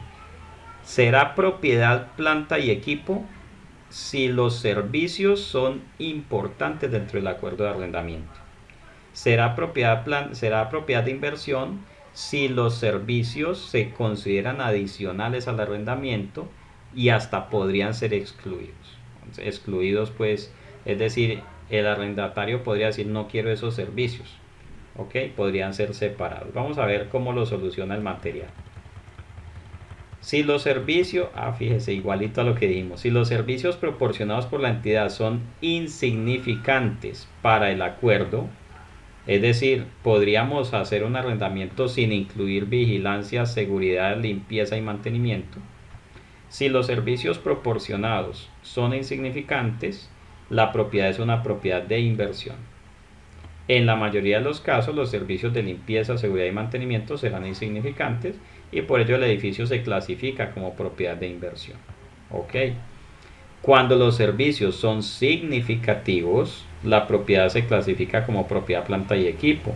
Por ejemplo, si la entidad tiene y gestiona un hotel, los servicios proporcionados a los huéspedes son un componente significativo del contrato en su conjunto. Entonces, esta significancia se mide con la materialidad que la administración defina. Yo diría, Sandra, que se mide en cada caso. Habría que analizar cada caso en particular porque yo sospecho que es difícil establecer una regla que sea aplicable a todos los casos. Entonces yo creería que habría que mirar cada caso para saber qué decisión tomar al respecto. ¿Sí? Si son capaces de establecer una política que sea aplicable de manera general, pues sería muy bueno. Pero yo sí diría que habría que mirar uno por uno cada caso.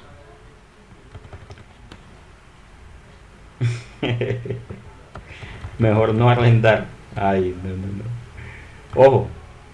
Ojo con lo que le dije hace ratico. Si la entidad arrienda y además presta servicios adicionales, tiene que separar los ingresos. Sección 23. Nosotros no hemos estudiado todavía la sección 23. Es una sección muy interesante y hasta me gustaría que estudiemos la NIF número 15, porque allí nos dicen, ojo, los ingresos tienen que poderse separar e identificar. Entonces, si se arrienda y además se prestan unos servicios adicionales, habrá que reconocer esos ingresos por separado. A ver, este caso 3. Una entidad posee un edificio que arrienda a un tercero independiente, el arrendatario, mediante un arrendamiento operativo, a cambio de pagos fijos por el arrendamiento. Entonces tengo un edificio, se lo alquilé a alguien en arrendamiento operativo, me pagan el arriendo. Muy bien. El arrendatario opera desde el edificio un hotel que incluye una variedad de servicios comúnmente ofrecidos por los hoteles boutique. La entidad no proporciona servicio alguno a los huéspedes del hotel y su ingreso derivado de rentas no se ve afectado por la cantidad de huéspedes que se alojan en el hotel. Es decir, es un inversor pasivo. O sea, yo tengo un edificio y se lo alquilé a alguien y ese alguien montó un hotel. Entonces la pregunta es, para mí, que soy el dueño del edificio, ¿ese edificio es una propiedad, planta y equipo o es una propiedad de inversión?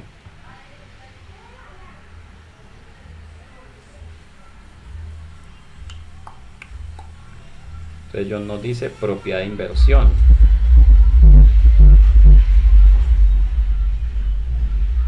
Van 2 puntos para propiedad de inversión. Inversión, listo, la báscula se inclinó por inversión. Y tiene razón. Yo soy dueño del edificio, se lo alquilé a alguien que montó un hotel, pero me pagan un arrendamiento y yo no soy quien presto servicios adicionales allá. Entonces para mí es una propiedad de inversión. Ahora, por aquí hay una cascarita, ¿sí? ¿Qué pasa si yo alquilo el edificio a alguien que monta un hotel, pero el canon de arrendamiento depende de la cantidad de huéspedes que se alojen en ese hotel? Uy, ese sería un convenio bien interesante, porque entonces ahí yo en realidad no estaría alquilándole el edificio, sino que estaríamos haciendo un tipo de acuerdo o negocio conjunto. Por allá me tocaría irme a la sección número 15 a estudiar eso. Pero bueno, no nos preocupemos por eso ahorita, que hartos asuntos tenemos por los cuales preocuparnos con esta sección. Entonces, yo como dueño del hotel se lo alquilo a alguien y ese alguien monta un hotel, no importa, para mí es propiedad de inversión. El edificio es propiedad de inversión de la entidad. La entidad no participa en las operaciones comerciales del hotel, es un inversor pasivo. Bueno, y un ejemplito más para que nos despidamos. Una entidad controladora posee un edificio que arrienda a su subsidiaria. Uy, qué interesante. Soy controlador y le alquilo a una subsidiaria mediante un arrendamiento operativo a cambio del pago por el arrendamiento. La subsidiaria utiliza el edificio como establecimiento minorista para sus productos. Entonces pregunto, ahí hay una entidad que es la controladora y otra entidad que es la subsidiaria. Para la controladora, ¿eso será una propiedad, planta y equipo o eso será una propiedad de inversión?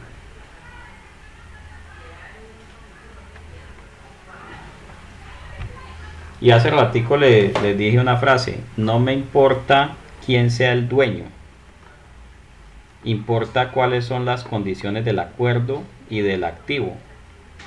Digamos que eso lo aplicaremos aquí parcialmente.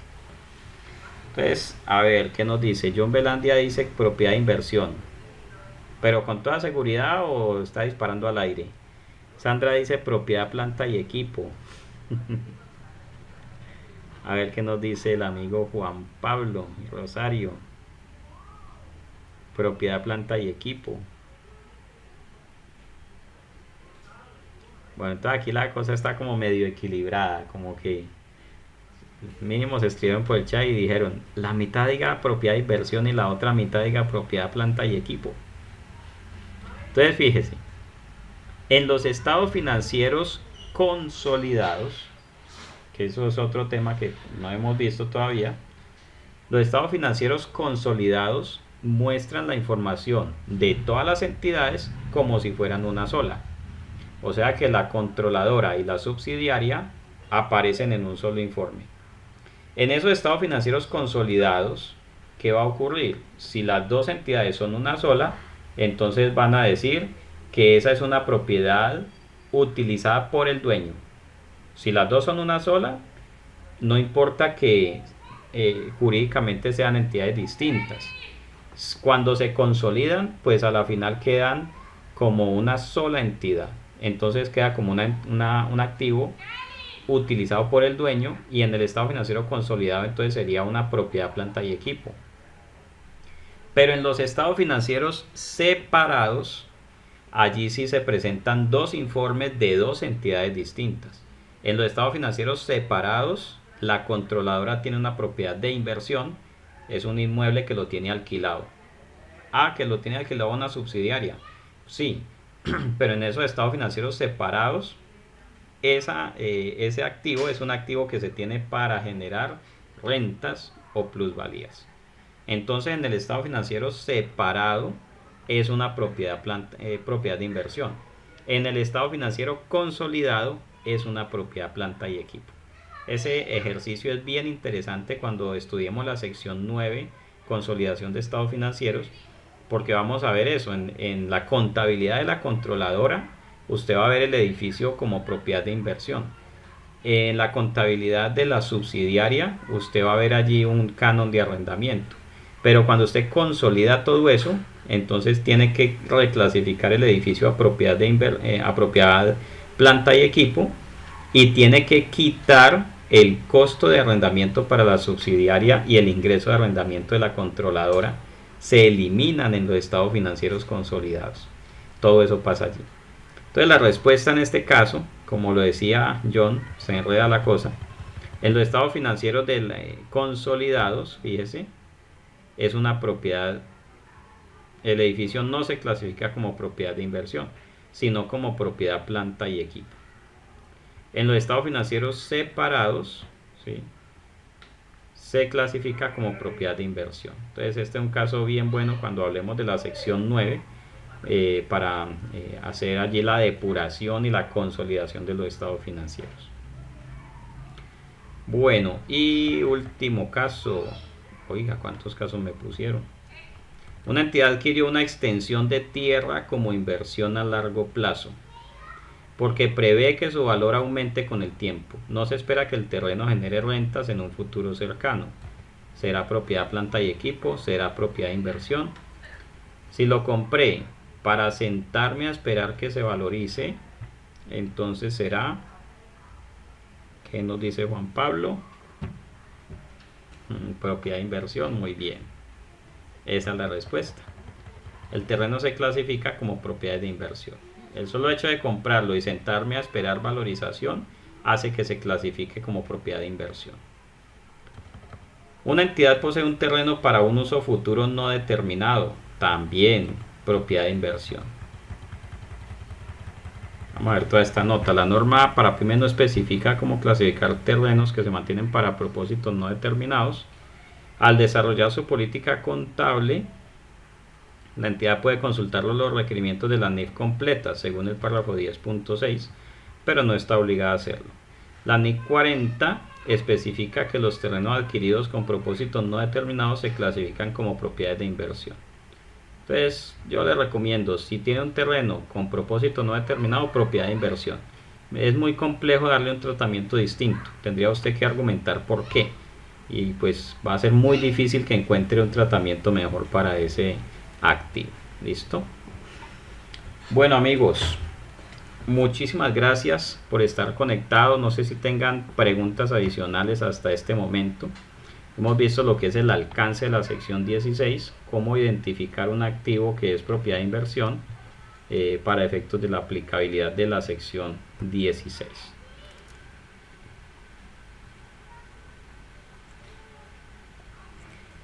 Bueno, voy a regalarles este archivito de Excel que le acabé de hacer unas noticas, entonces se los voy a regalar actualizado para que lo tengan allí.